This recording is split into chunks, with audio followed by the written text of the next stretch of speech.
Bienvenue dans cette édition de décryptage. Juste Désiré Mondélé, ministre de l'Assainissement urbain, du développement local et de l'entretien routier, donne 6 mois aux Congolais pour voir les grandes agglomérations comme Brazzaville et Pointe-Noire revêtir leurs plus belles robes. L'état d'insalubrité préoccupant des villes et villages a conduit le ministère nouvellement créé à l'organisation d'une première conférence sur l'assainissement urbain tenue le 3 février 2025. Ainsi, nous accueillons dans ce numéro de décryptage le ministre Juste Désiré Mondélé pour parler de la vision d'assainissement urbain de la République du Congo. Monsieur le ministre, bienvenue sur Africa 24. Vous avez organisé la toute première conférence consacrée à la question de l'assainissement urbain en République du Congo. Quel est l'enjeu de cette rencontre et quels résultats ont émergé des échanges qui ont eu lieu? Alors, je voudrais d'abord remercier votre chaîne pour son sens panafricaniste et qui donc informe l'Afrique, informe les Africains sur l'ensemble des enjeux qui se déroulent au niveau de l'Afrique. En effet, le 3 février 2025, nous avons organisé une conférence, la première du genre, sur l'assainissement urbain, défis, enjeux et perspectives. Cette conférence, en réalité, était un moment d'échange, un moment de dialogue, un moment de partage entre toutes les parties prenantes, à savoir la société civile, les pouvoirs publics, les ONG et en réalité tous les acteurs impliqués donc, dans le processus d'assainissement, les chefs de quartier, les chefs de bloc, les maires d'arrondissement, les maires des deux villes principales, Pointe-Noire et Brazzaville, les chefs des quartiers donc, de Pointe-Noire et Brazzaville, et aussi les maires de villes secondaires.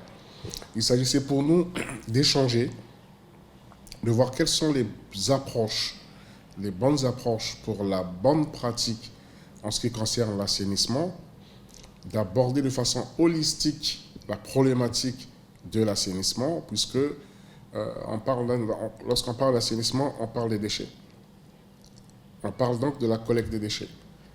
Mais on voulait aller plus loin pour voir comment partir d'une approche communautaire de pré-collecte des déchets à la collecte des déchets avec l'intervention des organes déconcentrés et décentralisés, et aussi voir dans quelle mesure ces déchets peuvent être transformés, peuvent être recyclés pour en donner une valeur ajoutée importante pour qu'il y ait à travers ce qui peut être en réalité à la base un problème, que ce problème se transforme aussi en solution pour la jeunesse, puisque c'est aussi une mine d'emploi, c'est une niche d'emploi vert, d'emploi durable. Et donc, ce fut une grande messe, mais un moment d'échange, je dirais, efficace, puisque l'objectif, en réalité, pour nous, c'était d'écouter, de prendre en ligne de compte les propositions. Et on a eu les propositions, surtout de la part des jeunes, mais qui ont plusieurs approches, multiples approches en ce qui concerne l'assainissement, qu'on a bien vu, qui n'est pas seulement lié aujourd'hui aux déchets qui sont produits. Quels sont les défis liés à l'assainissement des villes et villages congolais qui vous ont motivé à organiser cette conférence moins d'1 mois après la création du ministère de l'assainissement urbain? Alors, moins d'1 mois, oui, vous le dites, les défis ce sont les défis de santé publique, avant tout. C'est le confort des citoyens. C'est aussi la beauté, redonner à Brazzaville sa beauté d'antan. Vous savez, Brazzaville est une ville historique, capitale de la France libre, carrefour culturel, brassage des communautés. Et Brazzaville, jadis, était appelée Brazza-la-Verte. Brazza-la-Verte, grâce à sa verdure, Brazza-la-Verte, grâce à tout ce qu'on peut trouver aussi, on pouvait retrouver à Brazzaville en termes de propreté. Brazzaville fut une ville très propre. Et l'objectif aujourd'hui, l'enjeu, le défi, c'est de rendre à Brazzaville ce que quelque part les populations ont eu à prendre à Brazzaville en faisant quoi? À travers les mouvements d'exode des populations. La création un peu aussi, il faut le dire, anarchique des quartiers périphériques qui posent aussi les problématiques de l'urbanisme, le flux aussi, la concentration des populations dans la ville de Brazzaville, qui pose le problème de l'augmentation du tonnage des déchets.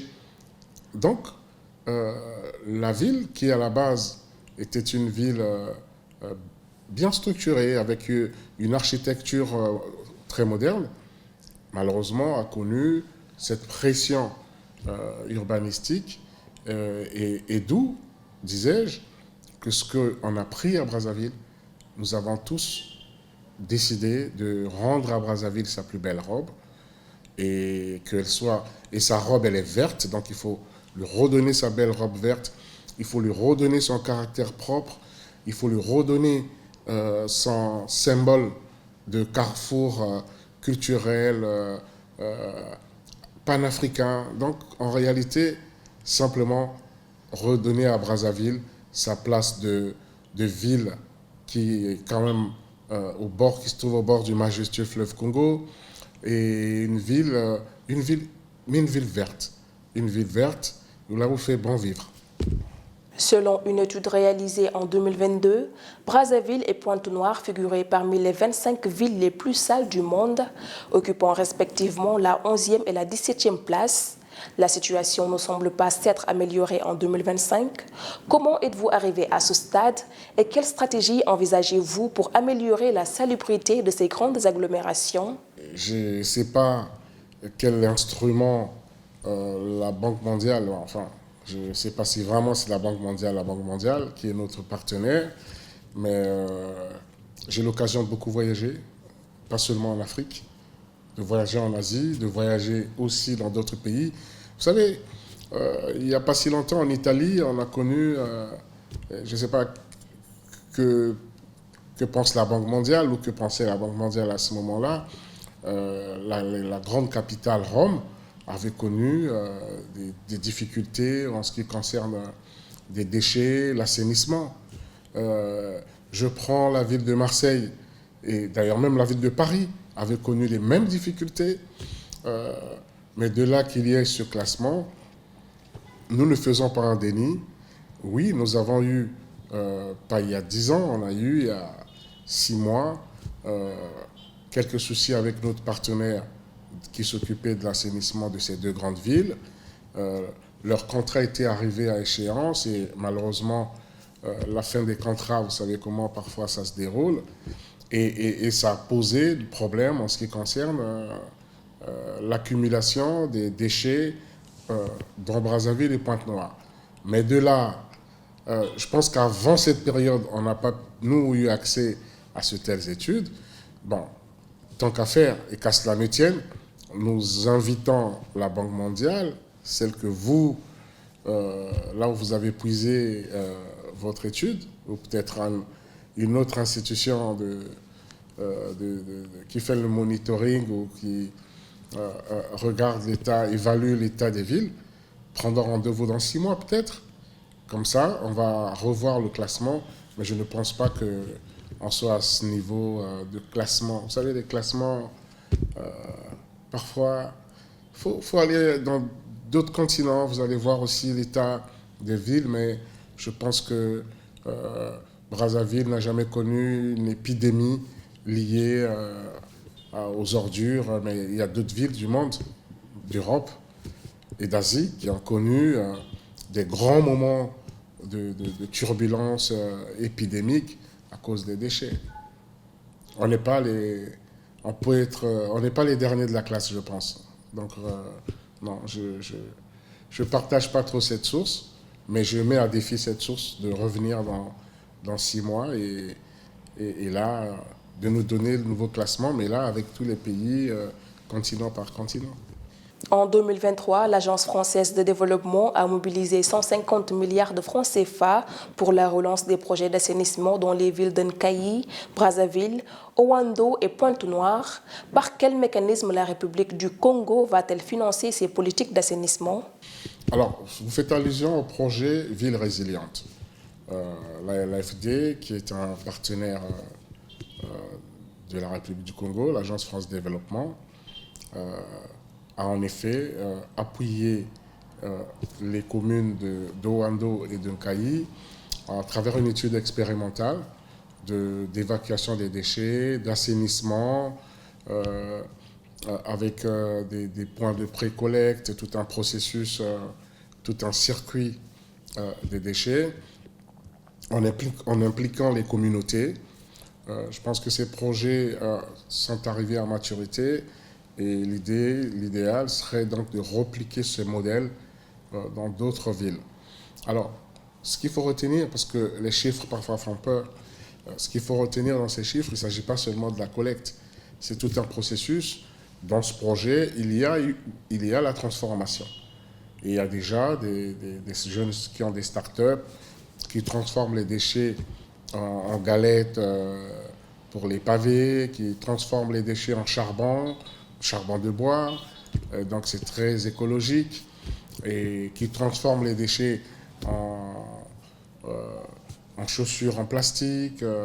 Et donc, ce projet qui, en notre sens, était un projet ambitieux, qui est un projet, un très bon modèle, et nous sommes contents parce que on est heureux d'avoir écouté suivi lors d'un panel, le directeur général de l'AFD s'exprimer là-dessus, et surtout, on a eu un échange avec Madame l'ambassadrice de France qui donc disait que cette coopération va se poursuivre dans ce domaine avec la République du Congo. Vous savez, l'assainissement, nous sommes à quelques années de l'atteinte des ODD, après les OMD, aujourd'hui les ODD en 2030, et nous pensons que la République du Congo va être un très bon élève en ce qui concerne les paramètres ODD, et particulièrement les paramètres, les ODD sur la protection de l'environnement, la protection du cadre de vie. La République du Congo ne dispose pas encore d'usines de collecte et de transformation des déchets de tout genre, avec une population composée de 70% de moins de 24 ans. Comment le gouvernement envisage-t-il de saisir cette opportunité pour favoriser la création d'emplois en faveur des jeunes dans ce secteur? Alors, je vous disais tantôt qu'il y avait beaucoup de startups, il y a des mécanismes déjà d'impulsion et d'incubation des jeunes en ce qui concerne les emplois verts. Il y a les mécanismes de collecte. Ce qui manque dans le maillon manquant, c'est en effet la transformation à grande échelle. Parce qu'il y a une transformation des déchets qui se fait déjà, mais elle se fait pas à grande échelle. Et là, la démarche, en effet, c'est d'aller vers un spectre plus large en ce qui concerne la transformation, qui devrait donc toucher plusieurs secteurs de l'économie, et pour qu'on sorte de l'économie linéaire en ce qui concerne l'assainissement, pour intégrer l'assainissement dans l'économie circulaire, avec la possibilité donc d'engager dans le processus les communautés en partant des couches les plus vulnérables, des plus sensibles, jusqu'aux étudiants, jusqu'aux personnes, même aux seniors. C'est faire en sorte que, effectivement, avec des usines de transformation, qu'on arrive à véritablement faire de la transformation. Nous avons plusieurs partenaires déjà en discussion, en échange avec plusieurs partenaires, et nous comptons sur aussi les mécanismes qui sont mis en place. Nous avons un fonds d'impulsion et de garantie, le FIGA, qui est déjà impliqué dans ce processus. Il y a aussi l'État lui-même qui est engagé parce que, vous savez, le président Denis Sassou Nguesso s'est un pionnier, un visionnaire de l'écologie. Et oui, donc c'est des questions qui préoccupent et c'est des questions que nous devons apporter très rapidement les réponses pour concilier à la fois assainissement et création des emplois verts et durables. Monsieur Juste Désiré Mondélé, merci d'avoir répondu aux questions d'Africa 24. Merci à vous de nous avoir suivis. L'information continue sur Africa 24 TV.